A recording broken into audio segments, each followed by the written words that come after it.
Procrastination is a curse that haunts us all. It strikes when we least expect it and completely cripples not only our productivity, but our ability to keep up with all of our obligations. There is a popular myth out there that procrastination is caused by a simple lack of self-discipline. This is not an opinion that I subscribe to. So then, why do we procrastinate? What is literally holding us down? It's not always as simple as just get up and go do what you have to do. Sometimes, as much as we want to, and as disciplined as we are, we just can't get started. Today, we are going to count down the top 10 reasons why we are procrastinating. Then, we will discuss what causes these bouts and why it's so hard for us to get to work. Don't worry, we will even offer some suggestions that will get us back to our regular productive selves.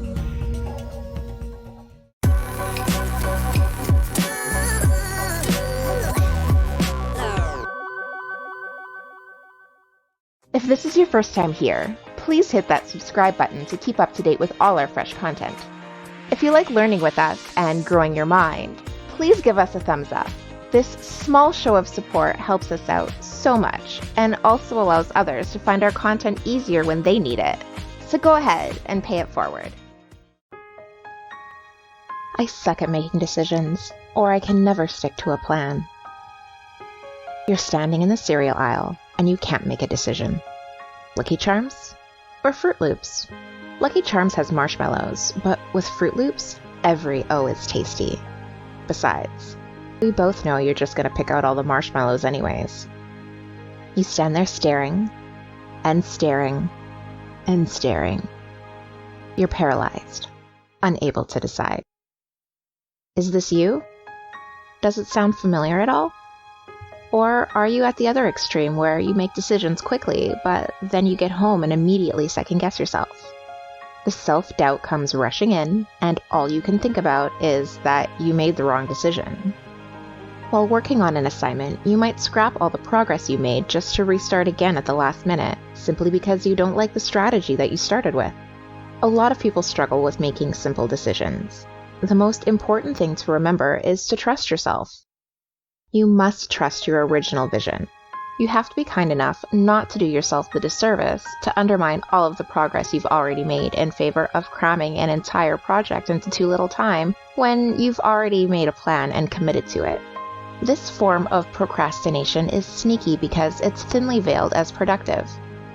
You are starting projects, but just struggling with all the steps. Do not be fooled. Progress is not being made if you're constantly starting over and second-guessing yourself. You are just burning energy with no real headway to show for it. Stick your plan through to completion. Trust me, you'll feel much better once it's finished. I constantly make excuses and lie to myself. If we wanted to, we could justify just about anything. This is dangerous and often gets us into a lot of trouble. Not starting that project that's due next week just because we work better under pressure is a bald-faced lie that we tell ourselves every day. While it is true that some people may definitely be able to make the best of a stressful situation, that same person would undoubtedly flourish given the time to properly prepare for and implement a strategy. We have to be honest with ourselves. Putting this project off, when we had all of this extra time to complete it, is just going to stress us out and overextend our efforts. Putting it off is just going to cause us to rush, take shortcuts, possibly overlook mistakes, and eventually feel guilty for putting ourselves through all this unnecessary and unwanted stress. No one does such a great job under pressure that it justifies not starting now. With all that extra time, you can really sit down and break that project up into simple steps that allow you to gracefully and thoroughly complete it over this extended timeline. I have low self-confidence. Sometimes we put things off because we don't believe in our ability to do them. I'll never understand anything so complicated. I'm struggling with the coursework, or I have trouble with essays. Lacking self-confidence is something that we all struggle with. It's hard to feel good about yourself every day, but for some people it's deeper than that. Some of us never seem to believe in ourselves. The best cure for lacking self-confidence is having something to show for your efforts. Having something tangible that you can review and show to other people will really boost your spirits and help you to believe in your ability to see things through. One thing to remember is that no one expects you to be amazing at something on your first try. You have to practice at it. If you start now, even if your first draft is less than stellar, you will still have time to review, revise, and edit it over and over until you have it exactly right. You can keep doing this until you're proud of your work. Repeat the process until it is everything that you want it to be. Also, never compare your skills to those of your friends. The grass is always greener on the other side of the fence. Writing or drawing may seem to come incredibly easy to someone else, but I can assure you that there were hours and hours of practice put in. Everyone has a talent, and you have gifts that they can only wish they had. Everything must be perfect. All too often, we expect perfection of ourselves.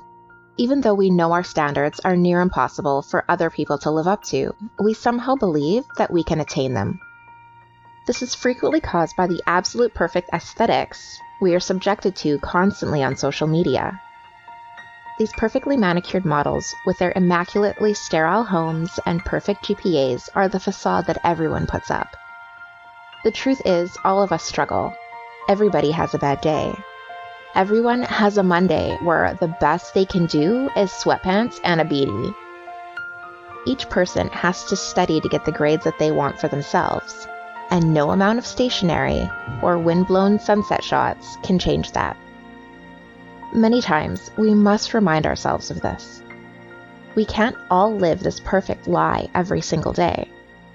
And we can't expect perfection from ourselves at every moment. Perfection does not exist. If we get hung up on all the imperfections in our writing styles, our note-taking, our assignments, or our lives, we'll never get to the final draft. Edit, revise, then proofread the heck out of that assignment, then turn it in. Sometimes we have to remember that we have to hand in an assignment in order for it to be graded.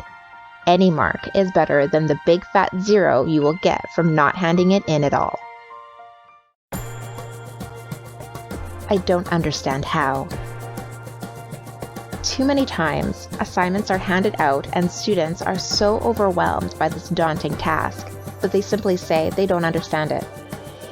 This leads to the assignment getting put to the side, where it is eventually forgotten about until the final hours. The problem here is that by the time they get around to dealing with this assignment, it's too late to ask questions on how to complete it.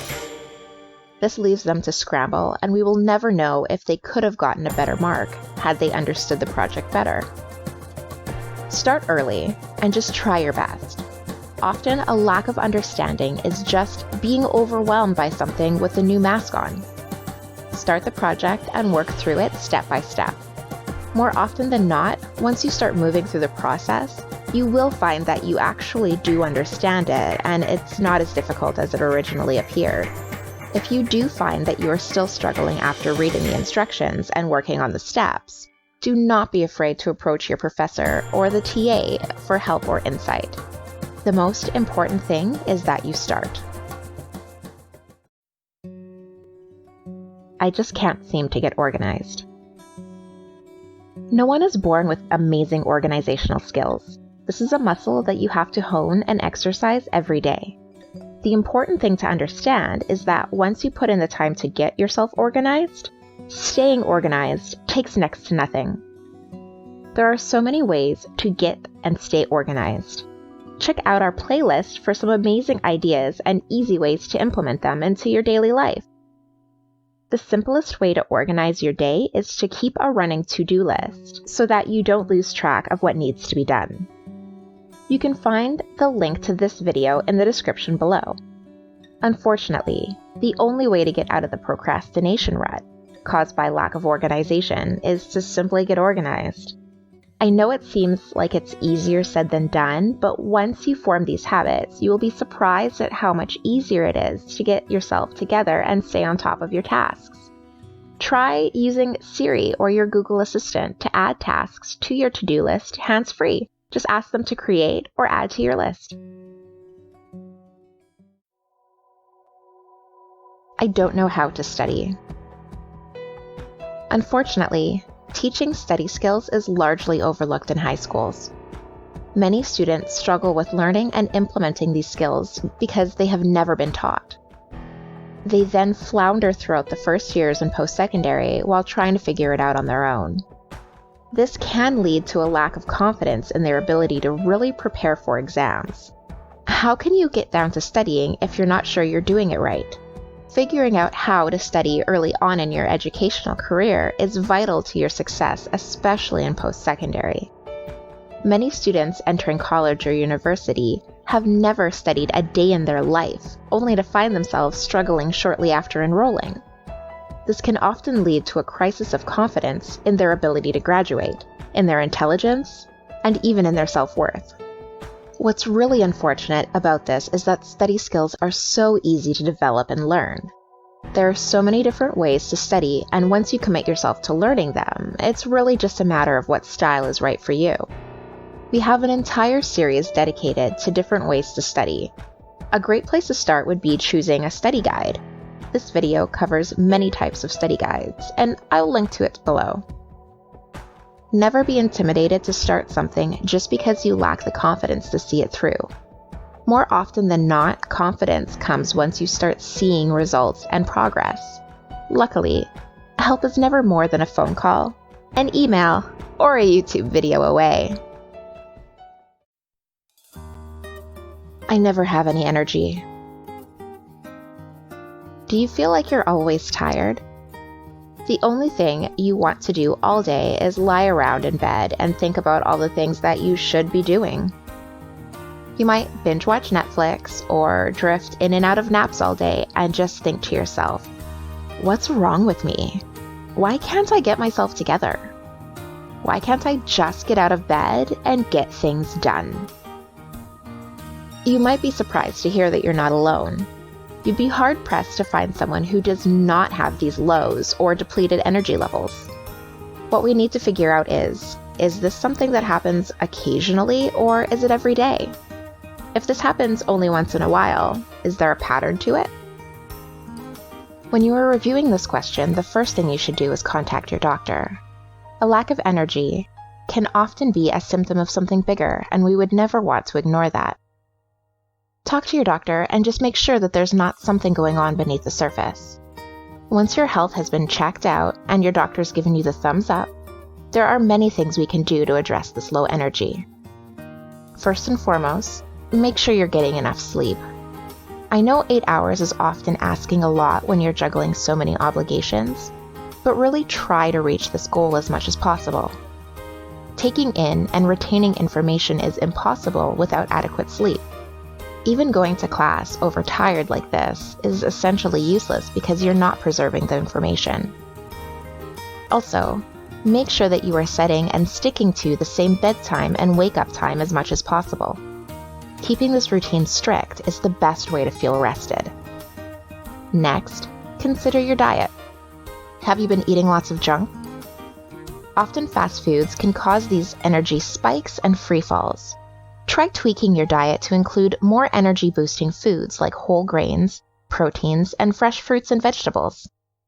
Another track to increase your energy levels is to make it a habit to work out. This one always sounds counterintuitive because you need energy to work out, but working out boosts your energy levels. I'm not going to lie to you. The first few workouts are going to be hard. You're going to be sore and achy and tired. But by the end of the week, you are going to feel amazing. You don't have to go crazy and join a class or anything. Just try a quick yoga session at home or try a jog around the block to get your blood pumping until you're ready to commit to the workout lifestyle. I have no direction or vision. We've all heard these questions before. So, what are you planning to do with your life? What are you going to be when you grow up? When exactly are you going to finally graduate from university? What are you going to do after that? Some people just seem to have it all figured out. It's like they know exactly who they are and what they want to be. That's not always the case, and some people are just late bloomers.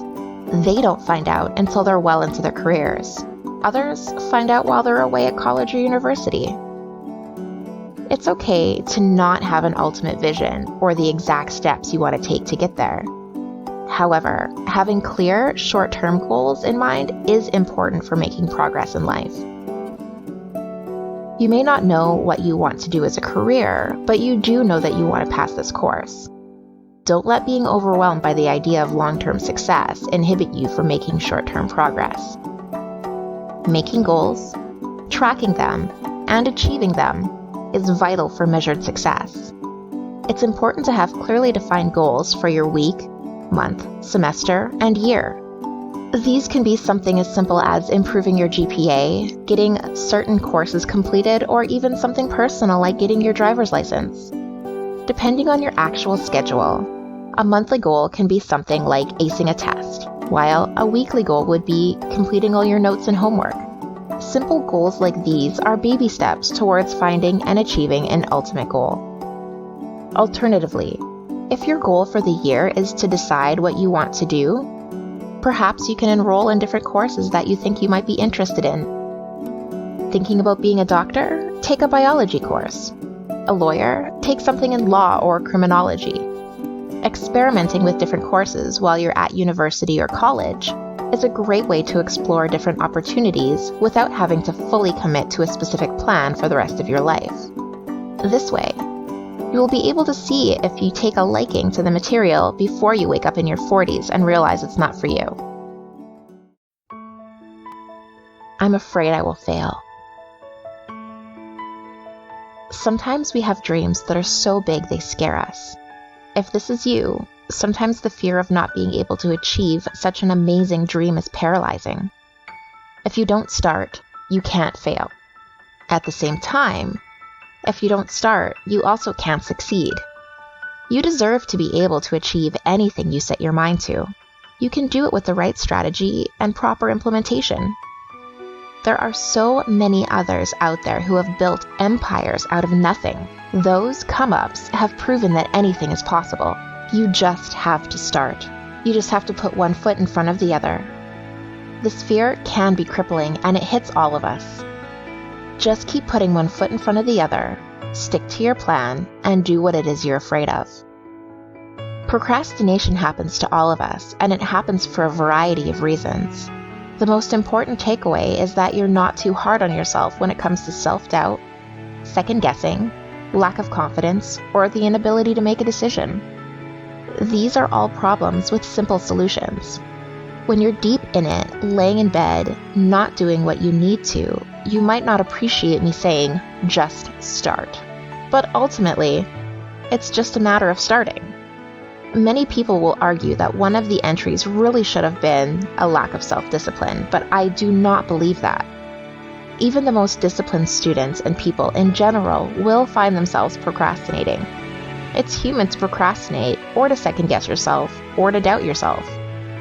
The cure for procrastination is motivation. Think about what motivates you. What do you aspire to? Now go out there and get it. The best motivation is seeing results, and the first step in seeing results is to just get started. Do away with the negative self-talk and be kind to yourself. Repeat some positive affirmations when that's too hard to do. Remember, you are full of potential, and the only thing between you and achieving all of your dreams is getting started today. Which is the most common source of your procrastination? Leave it in the comments below, and let's have a discussion because this is something that affects us all. Please don't forget to subscribe to our channel and turn on notifications so you don't miss a single video. If you are so inclined, give us a thumbs up so we know you want more videos like this. Also, check out our website to get exclusive content and study materials. Just click the link in the description. Or, since you're already here, check out our study hacks and our organizational tips playlists to help you stay on top of not only schoolwork, but life as well. Be absolutely prepared absolutely confident, absolutely stunning, with absolutely steadying.